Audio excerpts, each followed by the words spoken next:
Video is starting. Let's check. We are now live. All right, back in action. What is up, fam? Coach Brett here. Hope you guys are having an awesome day. I'm all good.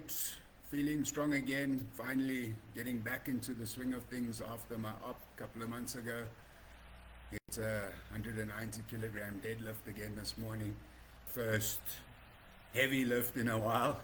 Feels good to move some real weights again, not just lifting light weights all the time.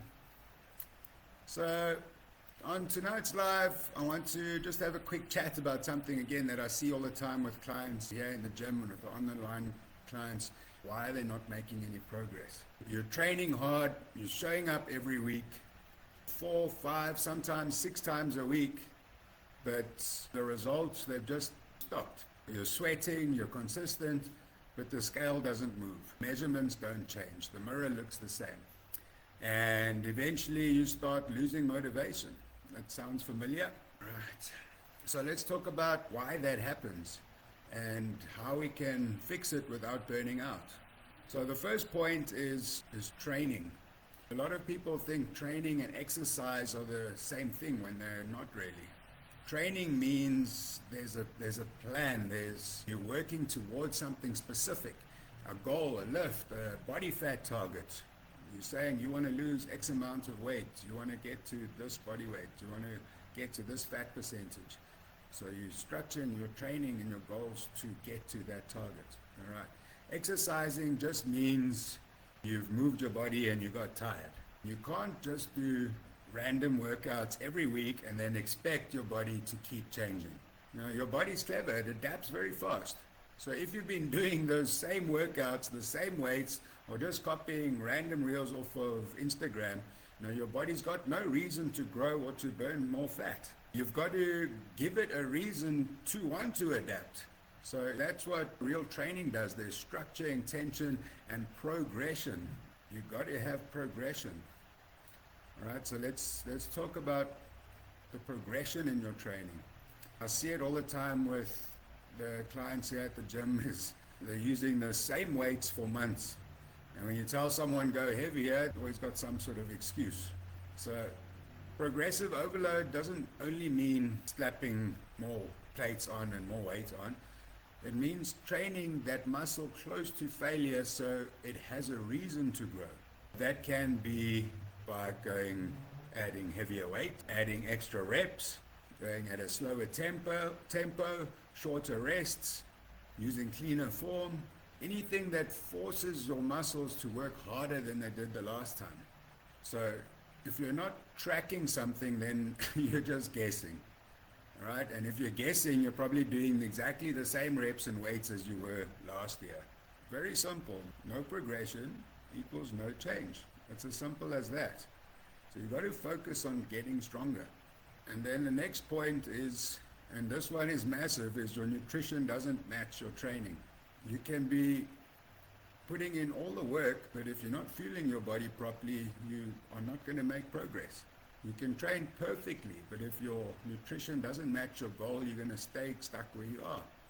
Right, I've got a client who's been training with me for over 10 years. He trains hard every day, Monday to Friday, weights and boxing, and he does it all.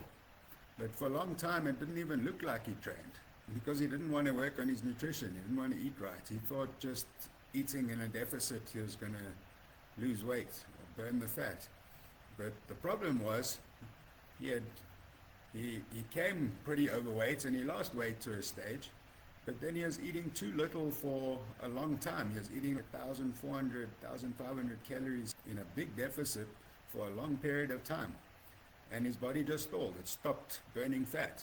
And only once he started seeing some of the results he's getting for the other guys online, he decided he wanted to jump on and start working on the nutrition as well. And it's amazing to see how his body responded to that.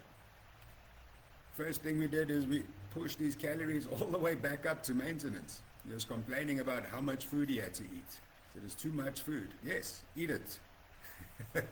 You've got to eat it. You've got to reset your body. You've been eating in a deficit for too long. And it was by the second deficit phase that you see how the body all of a sudden started stripping away the centimeters and the fat again. Right, so his body didn't have the fuel to build or recover. And on the other end of things, what I'm always hearing is if you guys are trying to drop fat and lose weight, and they say, but I'm eating clean, I'm eating healthy, right? But if you're still eating too much, you're going to maintain. Eating healthy and eating clean doesn't automatically mean you lose weight. Calories are calories. Doesn't matter whether they're healthy calories or unhealthy calories. You've got to be eating the right amount of calories to lose weight. So, but the amazing thing is once your food lines up with your training, the body finally starts responding. If you're trying to build muscle but you're barely eating, it's like a sports car with no petrol. You're going to go nowhere. And this is probably one of the most underrated parts of the process is the recovery. And I also said with the guys as they train Monday to Friday, and then they've got all kinds of activities over the weekend, and they never give their body time to rest and recover. You can't keep training hard on empty batteries. If you're sleeping 5 hours, you're living on caffeine, and you never take a real rest day, again, you're trying to drive a car with no petrol. The thing is, your body grows and changes when you recover, not while you're busy smashing weights. So training is the signal. Yes, we need the training, but recovery is where the magic happens. So what do you do from here? It doesn't need to be complicated. It's very simple. You just start by tracking your main lifts. If you're doing your weight training, track your main lifts, your shoulder press, your bench press, your row, your squats, your deadlift, and check that you're tracking your weight in the different rep ranges. Check that you're getting progressive overload. And like I said, progressive overload doesn't necessarily just mean slapping on more weight. Working with reps, working with tempo, adding weight, using certain weights in different rep ranges. All right, so track it so you know what you're lifting and making sure that you're progressing.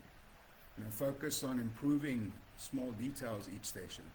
And then the most important is make sure your food matches your goal. Don't just wing it.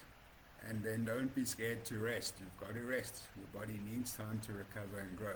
So most of us, we don't need a fancy new program. We just need to do what you're already doing with more intention.